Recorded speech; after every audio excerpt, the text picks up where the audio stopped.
Harvesting Hope Virtual Summit. I have a very special guest here today, and I'm very excited to introduce you to Rolf Gates. Rolf, thank you so much for being here.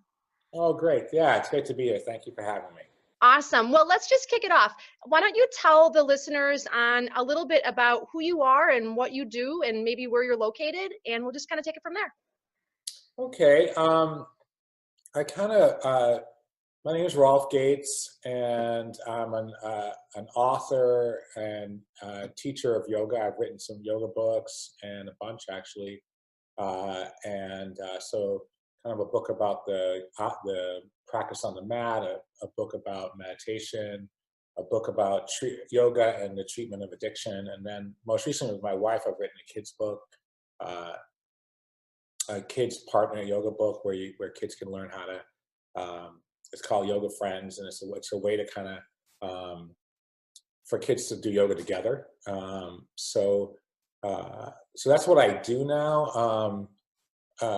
Mostly though, I do things like this in the sense that I'm more and more taking yoga out of a yoga classroom and applying it to different settings. So I'll be at the University of Connecticut in March. I'm going to be in Tulsa Treatment Center in the spring. I'm doing something with, there's a new app called MedChefs that's coming out for people with heart disease, and they're learning to apply the Mediterranean diet as medicine for that disease, and then I'm going to be helping them with the mindset. So it's kind of taking yoga and applying it to a number of different settings.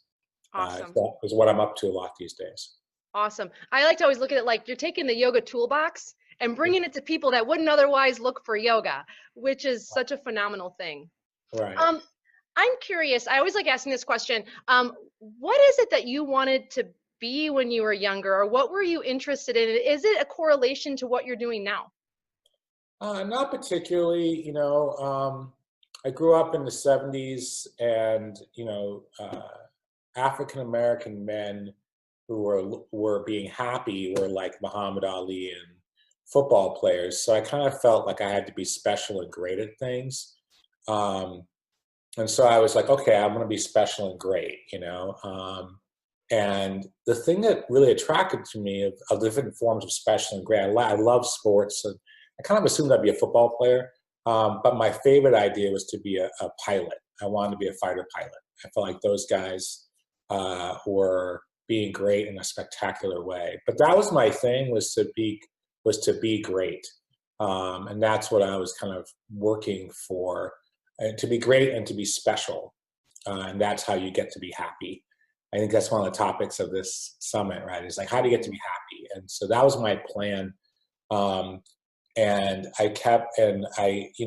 for me, that was my plan. And I ended up being a wrestler, which is kind of like, a fighter pilot in the sense that you're out there by yourself doing your thing. And I took great pleasure in that, but I kept finding myself, and a military officer, so I kind of followed up with that, but I kept finding myself being imperfect. And so there's just a whole journey I've had to do to kind of include the fact that I'm a human being in my plans. And not just like a job description, like fighter pilots. If you saw me, like my idea of a fighter pilot when I was like 10 or 12 was like, they're just in uniform in the plane. I didn't really incorporate, well, what's going on in the rest of their lives, and what are the hidden costs, of that lifestyle. I didn't really know. I was too inexperienced, and so I've had to kind of learn about life by living it. Interesting. I love it. I love it. So, we all struggle, and I think this is one thing that sometimes we get on our box and we think nobody else in the world is struggling but us right now. What is a struggle that you've been through? I know you have been through many, and you've shared those in your meditations from the mat, even in that book. And what is a struggle that you have been through, and how did you come out on the other side? Like, what did you do? I think that nowadays I'm a meditator and I'm a mindfulness teacher. And so kind of what mindfulness is, there's a lot of different descriptions of it. Like one of my favorite descriptions of mindfulness is it's a path of remembrance. You're kind of remembering who you are. But on a more practical level, you're starting to process what's happening to cause suffering in your life in real time. And so this kind of daily learning opportunity, cultivating a capacity for daily learning opportunities. And so I would say, like, so when I think of a struggle, there's like these macro struggles, but for me, because of the nature of mindfulness, I spend most of my time kind of learning from my day to day. And so something that's happened recently is my son is kind of a gifted young man, but he's on the kind of small side. And so in seventh grade, he is an 86-pound wrestler. And he won his weight class for his team. Like, so you have wrestle offs, and it's a big deal. So there was like weeks of preparation, and then the wrestle offs happened, and he won. So he was going to be varsity for the second year. He was varsity in sixth grade, and now he's varsity in seventh grade, and it's just kind of rite of passage, and he gets to carry that weight through. And he does cross country and he does track, but he's like 86 pounds. And he has to compete with people who are like 120 pounds or 140 pounds. But in wrestling, he gets to be like, it gets to be more fair. And so as his parent, I'm like really happy that Dylan gets to have that. And we were driving to his first match this season, and he told me his coach moved him up to 92. So the kid that he beat could wrestle 86. And I'm like, as a parent, that would be a struggle. So that's the kind of, so I'll talk about that, but I want to say that those are the kind of struggles that I like, yes, I have larger struggles. But showing up for my son and for my wife's next to me and my son's in the back and my head is exploding. And showing up for my wife whose head is exploding and showing up for my son who's going to have to, he's spending the entire season at 92. Wow. Yeah, which, if he was, say, a 160-pound man, which is not a big man, that would be like wrestling someone who's about 12 pounds heavier than you all season. And he's wrestled a few matches already, and all these kids are visibly larger than him. He's doing well because he's a good little kid, but he's a little kid. And so that would be me not wanting things to be the way they are. Okay. Which is most of people's daily struggles. Is that just in itself? I don't want things to be the way they are. I feel that they're unjust. I feel like I haven't been given a fair shake. I feel like I can't achieve happiness. And so I'm going to take a moment to kind of break this down and talk about kind of two components to how I'm going to how I can meet this from my skill set. The first thing, so there's kind of what you're doing and then the environment you're doing it in. Like, let's say we'll continue this wrestling analogy. So you're the wrestler, but then there's a team you're on and the coach you have and the community you have. So there's the context. And so the context of this transformation from suffering into happiness for me is my own patience with myself, my attitude, my effort, and my faith. And so there's like a basic context. Like, if I'm not, it doesn't matter what skill I'm using. So like, you're a wrestler, but you have a crappy coach and a crappy team, it's going to affect your outcome. You're a wrestler, you have a good team and a good coach, better outcome. In my case, the context isn't a team or a coach.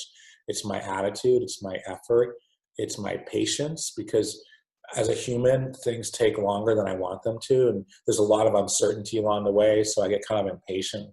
Like, you go to the airport, there's traffic, there's a lot of uncertainty, and you have to kind of wait and see how things go. You get to the, security line is very big, it's very long. You have to be patient, see how things go. There's a lot of patience, see how things go part to life. And so, so cultivating the skill of patience with a process is like, without question, like, I got sober at 26, I'm 55 now. It's like 29 years of learning the significance of patience to any sort of happiness, right? And so right off the bat, like, you have, like they say, one door closes, another one opens, but the hallway is very difficult. And so you have to have your kind of hallway game. You have to be able to be really good at just sitting in the hallway. Like, this door closed, this door hasn't open, and how do I be in the hallway? Attitude and effort is not something I'll elaborate on. It's like each person can, it's like, kind of ask yourself, is this attitude like, open? Is it like available? Is it steady? Is this an attitude that's going to really be positive? Effort is the same way. You don't want me to run too hot. You want to run too cold. You want your effort to be kind of steady and even. And so these are things that we can actually control. These are things that we author. A lot of the skills that I use in my life are authored by like the Buddha or Patanjali. I didn't author the 12 steps of the 12-step programs. I didn't author it, but I use them. What I author is the level of my quality of patience that I bring to this situation, my attitude, my effort, and then finally my faith. And so the big key here to this response to driving was my son telling me that essentially his ability to succeed is going to be impaired. There's no way of getting around it. He could luck out and have like a weak weight class, but that's not really, it just isn't the thing. I will also say that as someone who was a wrestler and been around the wrestling world since 1977, I've actually never heard of this. I've never heard of someone winning their wrestle off and not being, given In that that weight. weight category. So I was literally driving my son, being faced with something that, 1977, it's 2018, it's like 41 years of life experience. I've never seen this before. It's what makes wrestling different than other sports where coaches say, okay, you start, you don't start, you play here, you don't play here. In wrestling, you actually have a wrestle off where it's like done, and you get to either earn it or not earn it, and you're on that team because you earned it. And so I'm like driving, and I'm like, okay, faith in the process, faith in my son getting a better outcome from this outcome. I have to choose that faith. Like, oh, okay, I could be like, this is the worst thing in the world, and I hate this. I really, really hate this, and it's unfair. And how does that work? Is that like a functional context within which to deal with my wife and my son? No, it's not a really positive context. Okay, faith. This is going to play out over the next, 2 months as I'm driving. And my son's been wrestling since he was 6. He's 12 now. He'll be wrestling. He's planning on wrestling through high school. This is not the end of the world. This is a situation. And so there starts to be this faith that I've learned over the years to choose. Faith in the people that I love, faith in the circumstances that I'm in, faith in myself as I move through adversity. There's this beautiful image, an ancient image where this God has an arm doing this, which is that in life there's a cloaking. We can't see what's going to happen next. We can't see what's going to happen next. And the other arm is like this, but have faith. It's going to be okay.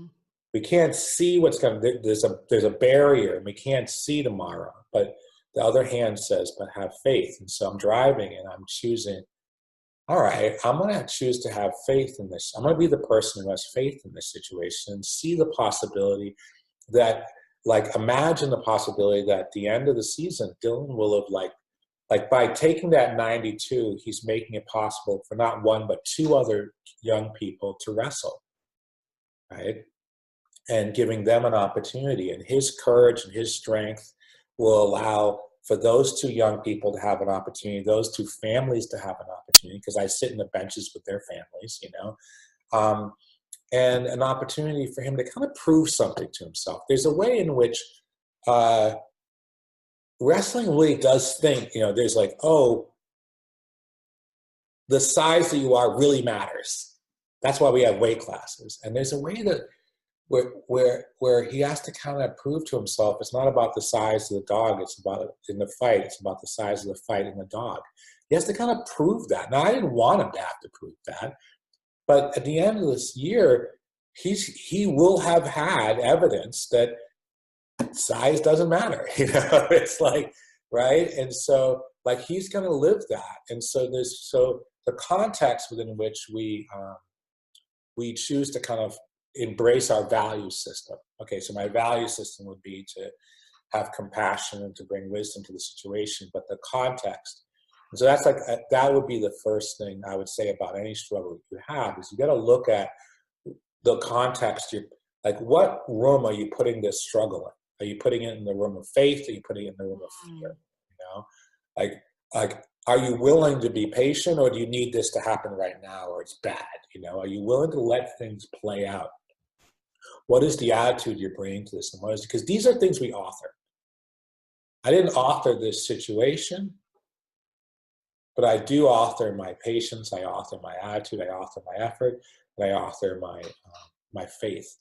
And I choose it and I author it. Not only I'm choosing it, but we literally are each designing our own version of the word patience, right? Yes. Like, I have a unique form of patience. I have a unique form of faith, and we author this, right?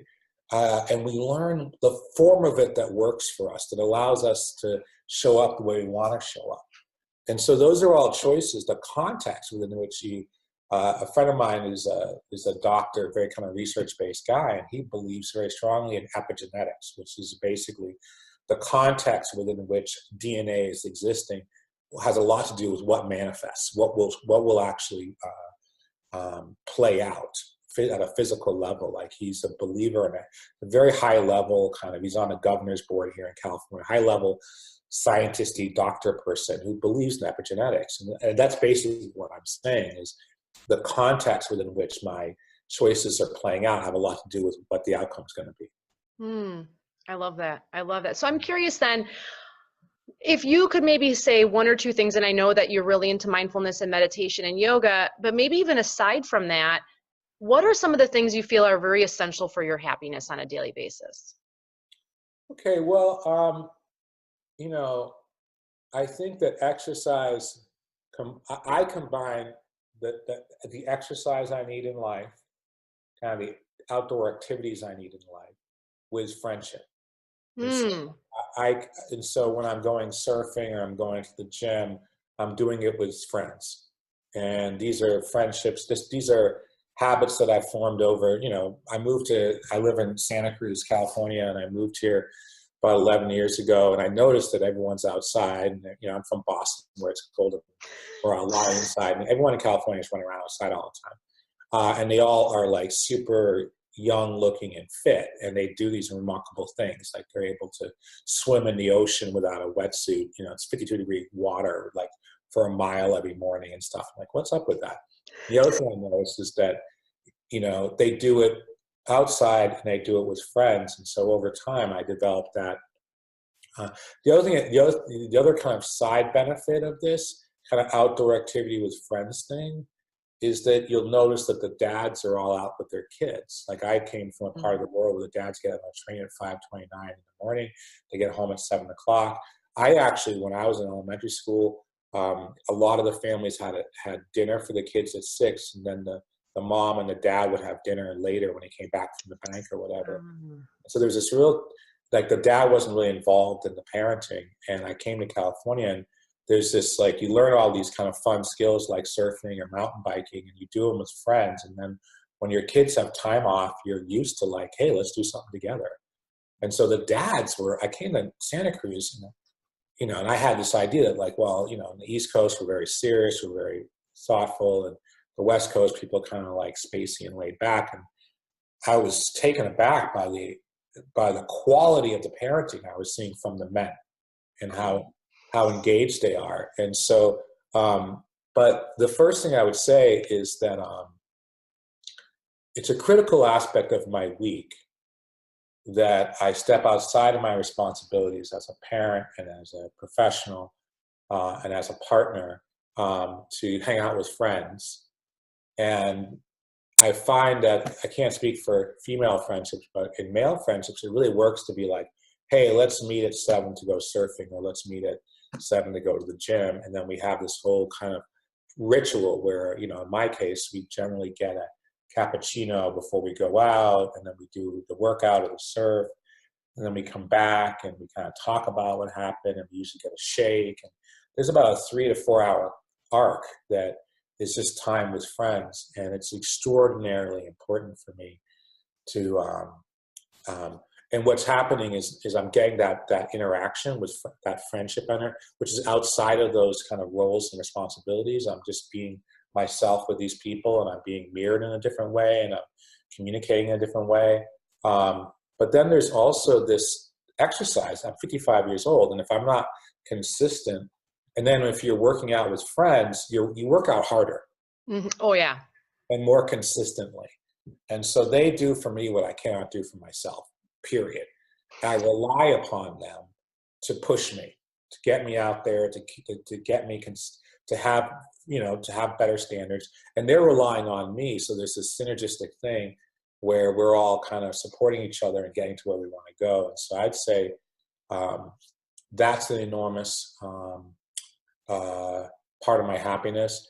Another part of my happiness is doing what I can to laugh and enjoy my family members, my wife and my children. It's to enjoy, and that's like built into like how breakfast goes, how the drop off goes, how the pickup goes, how the evening goes. It's not just like on vacations kind of thing. It's like I want the day to have a lightness and a joy to it.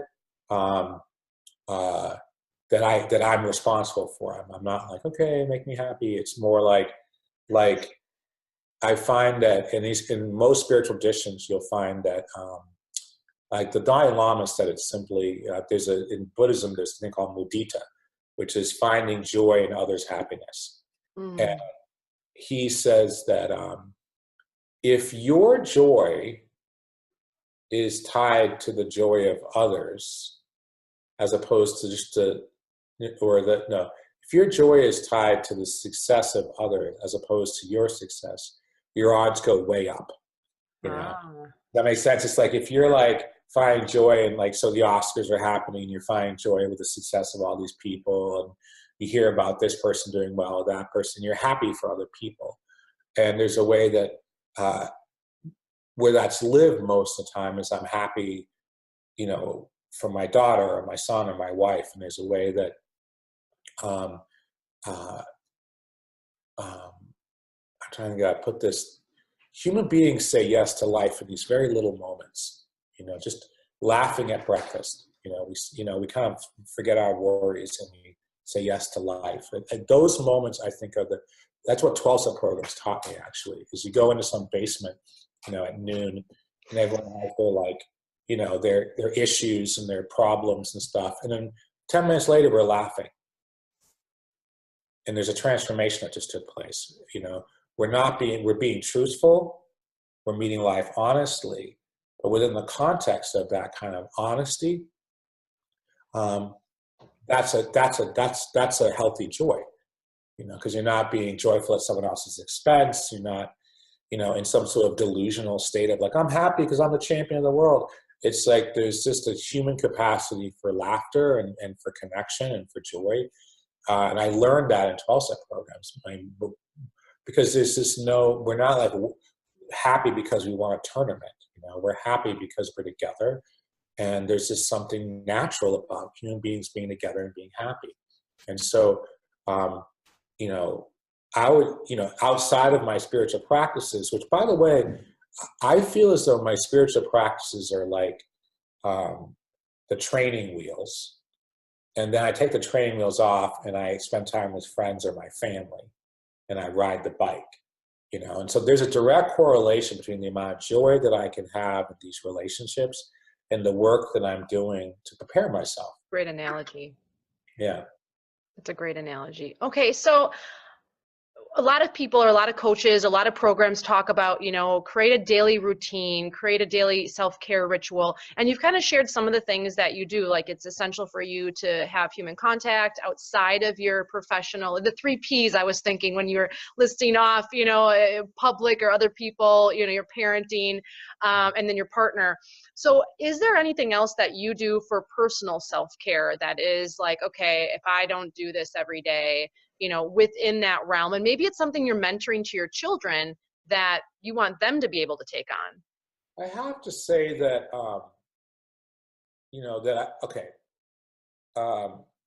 I think that the answer to that question is actually quite specific. I think that for every person, there's going to be a practice, a habit that's critical to their life moment. So if they've got an eating disorder, the quality of their life will be directly related to the work they're doing around becoming free of that, condition.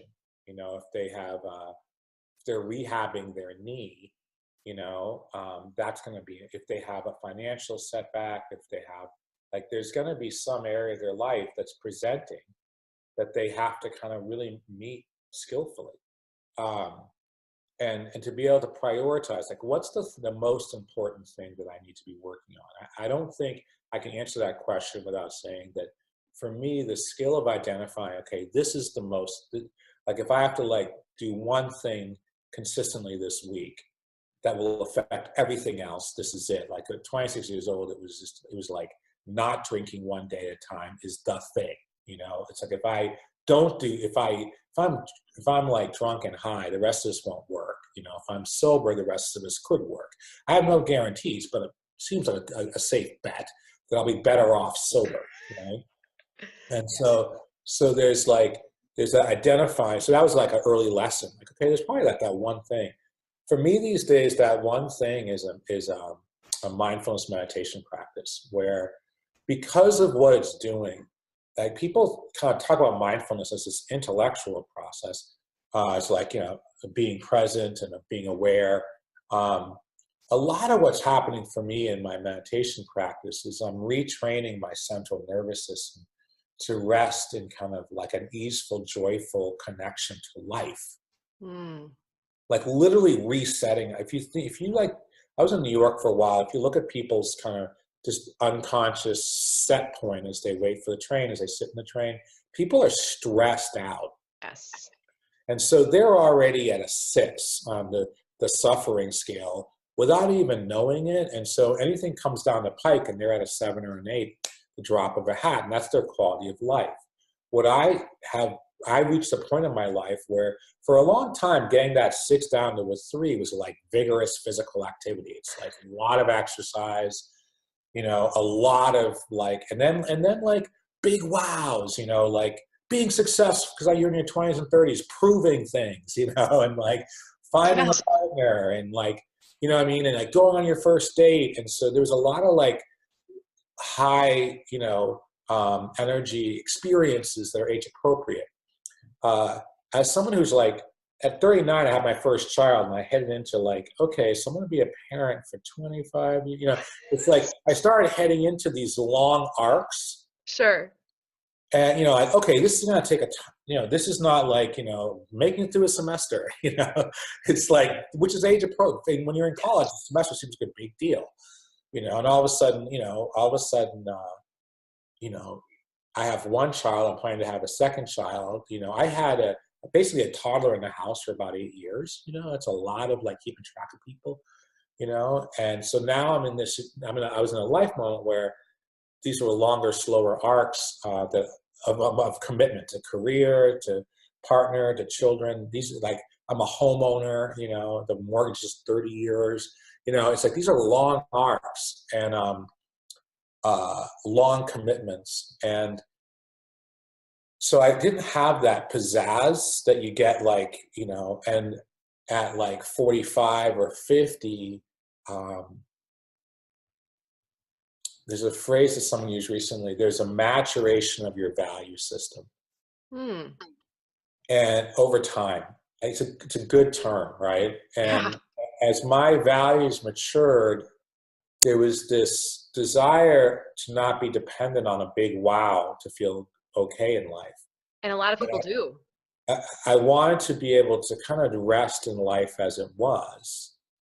And my experience is that nothing works for me. Remember how we're prioritizing that thing for us. I'm not saying what everyone needs to be up to, but I identified 15 years ago that seated meditation could provide me with this kind of resting ease and, kind of faithful, patient, the faith, the attitude, the effort, and the patience were all going to be kind of addressed.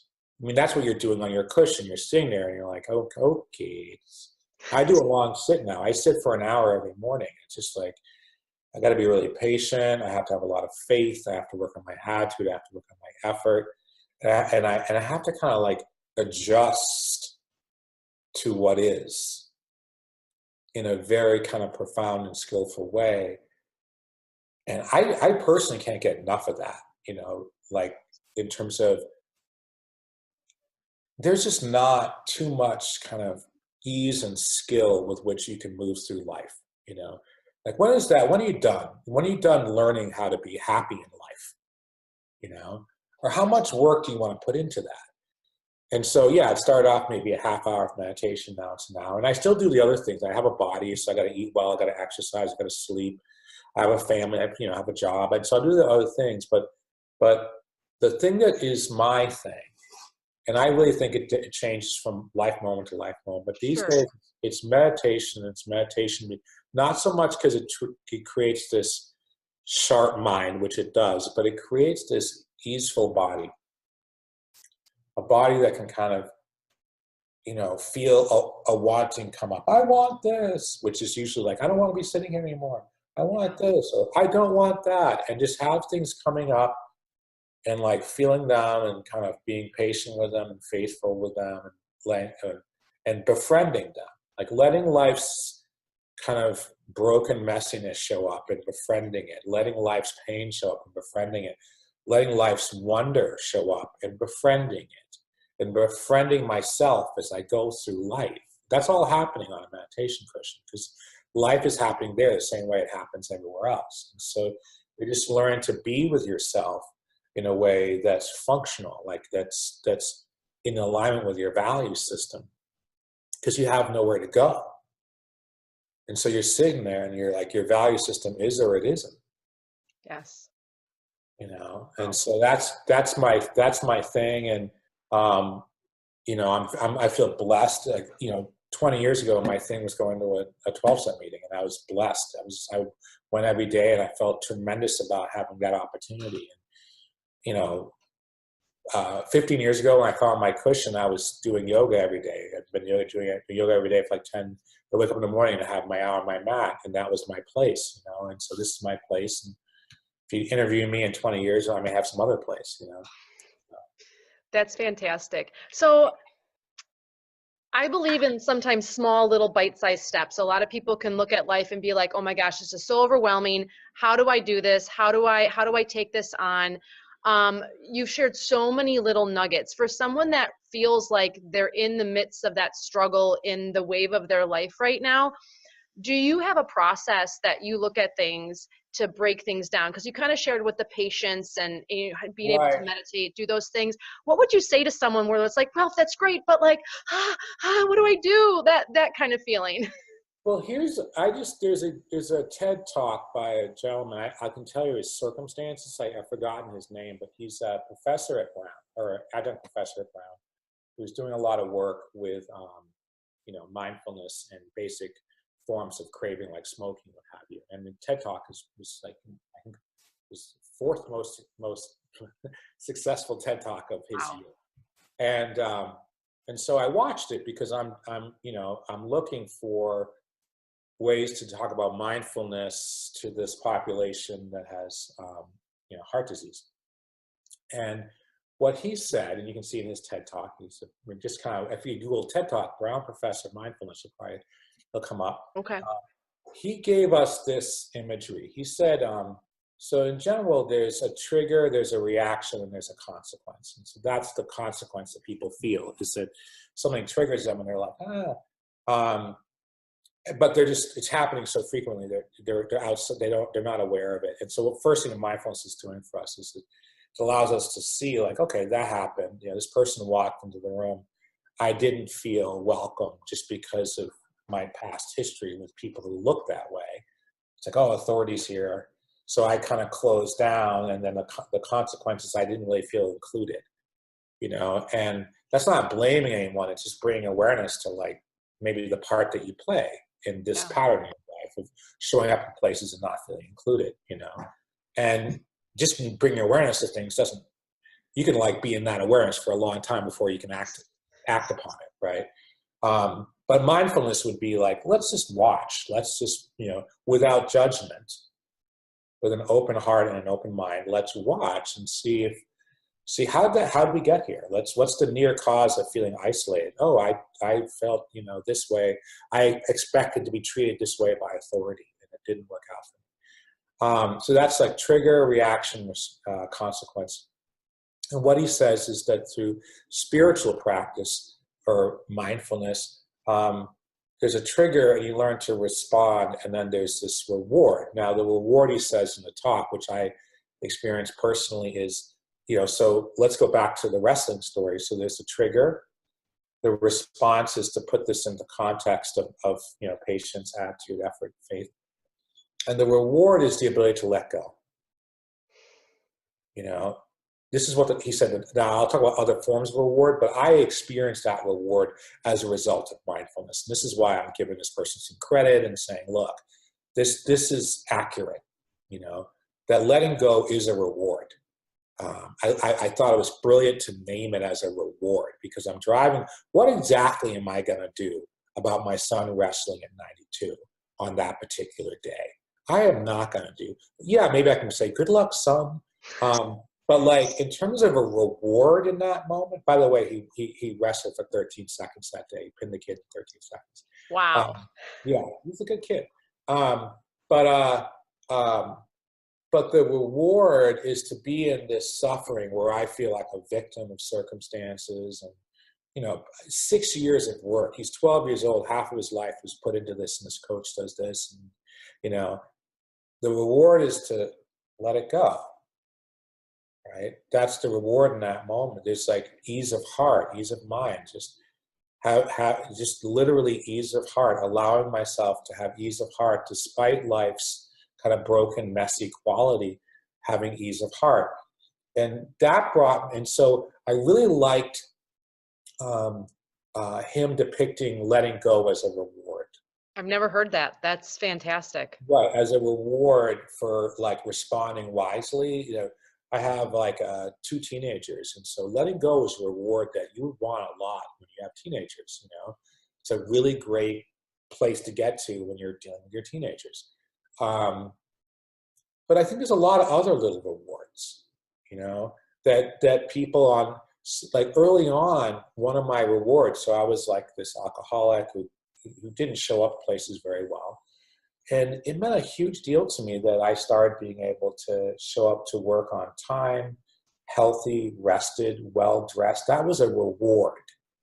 And so I think for what you're talking about, people need these small rewards, I've been living this way, and I've learned through living, so by being the active addict, I learned the value of showing up rested, of showing up prepared, of showing up. So all this suffering we've had has actually taught us, it's like a pot of gold that someone gives you to say, hey, what's really great is having clean clothes, having a good night's sleep, like having your act together when you show up to work. How my first job in sobriety was, I was a military officer, and when I was active in my drinking, my first sober job was waiting tables. And I had more pride as a waiter than I had as a military officer, because I came to my waiter job with a clean apron, a sparkle in my eye, ready to help my team. I was all in, and that was a reward. It's like, it may not have been a reward, but what others would recognize. So yeah, you came to work, big deal. I'm like, dude, try going to work as an active drunk for a few years, and you'll see the difference. Right? It's a big deal to be able to come to work without a monkey on your back, and to be able to contribute to your peers. However, they may not recognize it. They may, yeah, Rolf is here, he's working, what's the big deal? It's like, dude, you didn't see me 3 years ago. True. You would not have wanted to work with me 3 years ago. And this is like a reward. And so to me, identifying those types of, someone listening right now who says, okay, I'll go to the gym. The first 2 weeks may be kind of rough, but at some point, 3 or 4 weeks into it, you'll have your routine. You'll have figured out your sneakers and your gym clothes and your water bottle. You'll have figured out your schedule, and there'll be a day that you walk into that gym and you know what you're doing and you're happy to be there. That's a reward. And I feel like there's a lot of these little rewards that happen as we go from kind of the reaction consequence thing to the response reward thing, that what I'm getting a lot from the yoga people is by naming the concept of a reward, people can feel it in their bodies. Like what he's talking about is how the central nervous system works. And when there's a reward, we're going back. Ah. You understand? And so talking to the yoga people, they're all like going, I get it, that bringing awareness to the reward helps to register the reward in our consciousness, both our kind of consciousness, but also in our physiology. That honoring, because I was in 12-step programs, and everyone was talking about like how good it felt to get a good night's sleep and how important it was to show up on work and be in integrity. I could really register the reward. And so if I was to say, okay, how do you start small? It's like, be someone who has an enthusiasm for those small moments of reward where, I guess the last analogy for me was, came in wise speech. If you think about like addicts, they're always like lying about stuff, and so they're hiding things and you're an outlaw, and there was a lot of reward early in my sobriety in being honest. Being like, someone said, hey, do you know about this? No, I don't know, actually. I know nothing about it. Did you do this? No, I didn't. I'm sorry. Just being straight, like dealing with it head on. Like, you know what? Or being honest. You know what? I really appreciate what you do. Thank you. Giving credit. Saying I'm sorry. Going back and saying, you know what happened yesterday? I was, I have regret about my behavior and I'm sorry. And there's a sense of freedom that comes from that. Huge reward and like that was what I was feeling. I was like, you know what? I'm not God here. I'm not the author of reality at that level. I'm not in charge of that. I'm just going to say what's true. That's not my job to determine what's true. I'm going to just acknowledge it. If I did a good job, if I didn't. So there's that burden lifted was a huge early reward. And so you're just looking for those, like, where in your life are things working, and if you're listening to the talk like this, you're taking steps in your life, or you wouldn't be doing this. You wouldn't take the time to do this. And so, like, seeing what your efforts are paying off, and what are those little rewards. And I have to say that those, like, honoring what's happening in 12-step program is the reason people are laughing 10 minutes later is that they all came in and they share their experience, strength, and hope. And the hope is really the rewards that people are experiencing. Like, I came, I paid my bills on time for the first time in 10 years. And there's like a laughter about that, just because there's a joy about that. And so, that would be a way to start small. That's fantastic. Yeah. Do you, I guess, in your own words, what does living your best life mean to you? I think it's an evolving thing. So mindfulness is a path of remembrance. And so I'm learning to remember who I am. And so to me, my best life is one in which I learn to honor myself. And,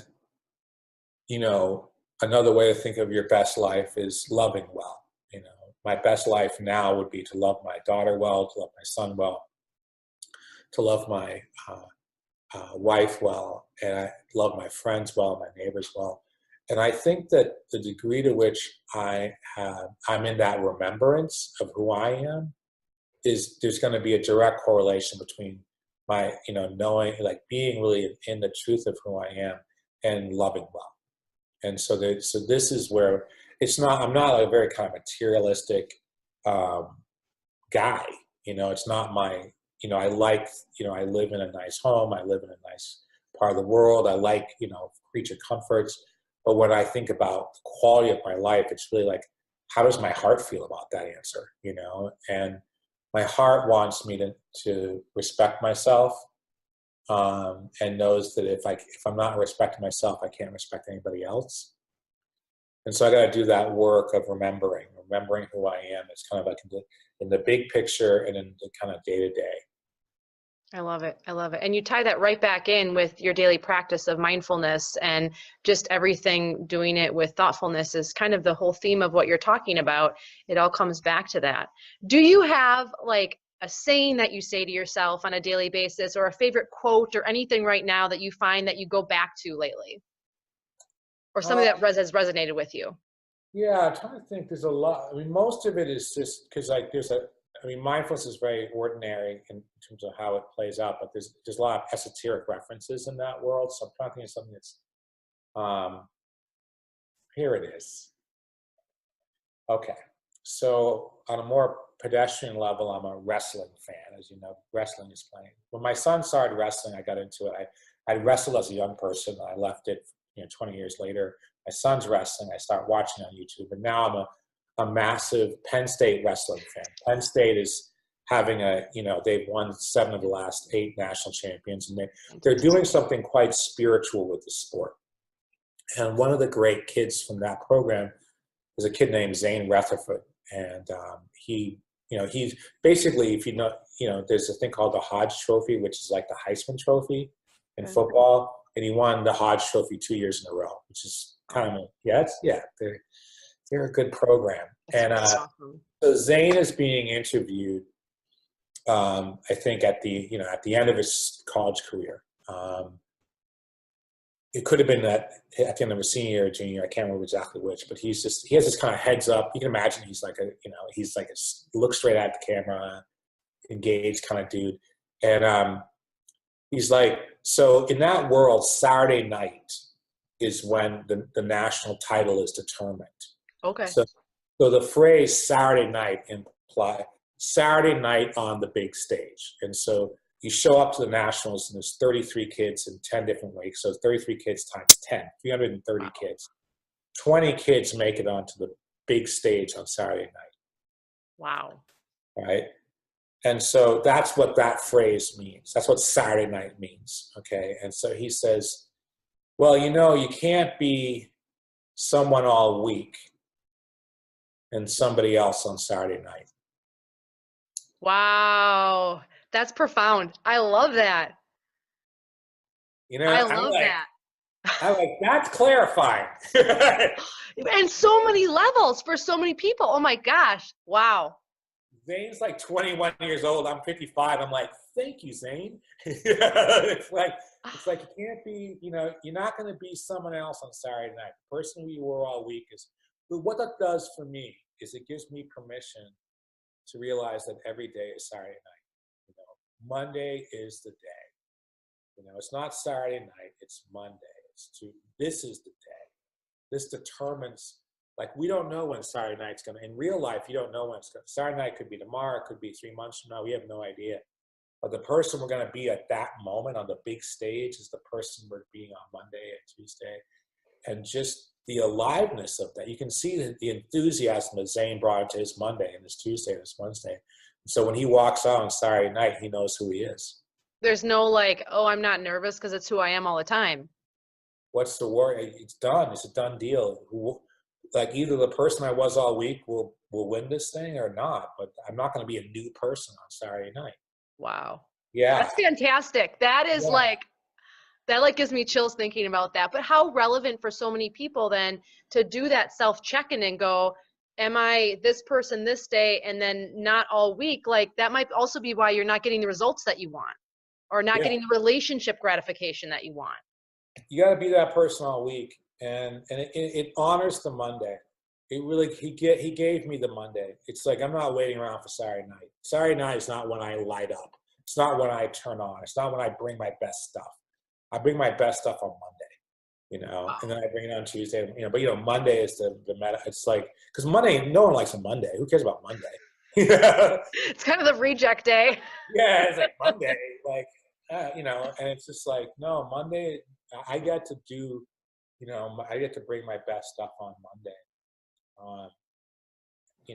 And I'll just give you one other thing that, so I started teaching in like 97, and it's kind of humble. And speaking of Mondays, and, the big days were like Saturday mornings and Sunday. At the studio I was teaching in, like 60 people would show up on a Saturday morning, 60 people would show up on Sunday morning, Sunday afternoon, huge crowds and stuff. And then the next day on Monday, I'd be teaching some like 9 a.m. class, and like 12 people were there in the same space. So it's like a room for 88 people, 12 people there. And I'd get myself psyched up by saying, there'll be a day when people are going to say, I remember when you could take class with Rolf and there's only 12 people there. But I could tell there was something about him even then. And I would just kind of psych myself up for Monday. It's like, you're not going to be the person people talk about later if you can't hack it when there's 12 people there on Monday. I love it. And so I'd psych myself up. I'm like, people are going to remember this. They're going to remember that they took class with me on this day. And so there's a way that we have to turn the corner and stop waiting, for Godot. We have to stop waiting for Saturday night and start living Monday. I love it. Yeah. I love it. Oh my gosh.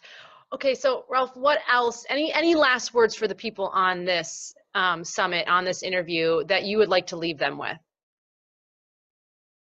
Optimism. I think you got to be optimistic about yourself and your life, despite, what CNN has to say, despite what your friends have to say, despite what your neighbors have to say. You got to be optimistic. You got to believe in, the possibility that came into the world when you were born. Like there's like you have a very special, they say that taking a human, like being in the Buddhist system, like there's many lives. Like you live like you're a mineral, you're a vegetable, you're many animal forms. That this is called a precious human life. Right? You're born into a precious human life. And for a long time, I couldn't understand it because there's so much suffering in the human life. But I've come to realize that the human life is precious because it's the only place and it's the only time, it's the only place where a human heart can say yes. It's like, it's not, our ancestors are waiting for us. Like, I believe we lessen the suffering of our ancestors when our heart says yes. I believe we lessen the suffering of those who come after us when our heart says yes. All of those who came before us and all of those who come after us matter. But the people who matter the most are the ones living right now. This is the only time and the only place where a human heart can say yes. And so that's what optimism means to me, is like, hold the door open to yes. Yeah, there's a lot of reasons, a lot of hardship that happens in a human life. Some lives more than others. But anyone listening to this knows that I had a teacher say that the inhale is harder than the exhale. Mm-hmm. Right? Saying yes to life is easier than saying no. And so it is harder to say yes. It's harder to take the in-breath, than it is to take the out-breath, right? And so we're all in that struggle. Every human, the in-breath is harder than the out-breath. But I would say that, to be optimistic, choose optimism. If nothing else, there's nothing else. Well, what are you going to do? Very true. But I find that over and over again, a decider I'm shocked how many people don't choose optimism when it's kind of it's hiding in plain sight in front of you. It's like optimism opens a lot of doors for you and pessimism closes a lot of doors for you. And so choose optimism. I love it. Where can people find more out about you? Where do you hang out most, or where can they find information? Yeah, my schedule is up on rolfgates.com. And the things I'm involved in. And if there's any question about things I'm doing that may not be posted, just like info@rolfgates.com. We get back to people like within 24 hours. Right. So yeah, just rolfgates.com or email us at info@rolfgates.com. And we hope to see you soon. Awesome. Thank you for having me. Much. Oh my gosh, my pleasure. And for those of you that have tuned in today, I just want to remind you that no matter how hard life gets, don't lose hope. Don't lose hope that there is opportunity out there for you and that happiness is right there for you. And I hope that this interview shed some light on that today. So thank you so much.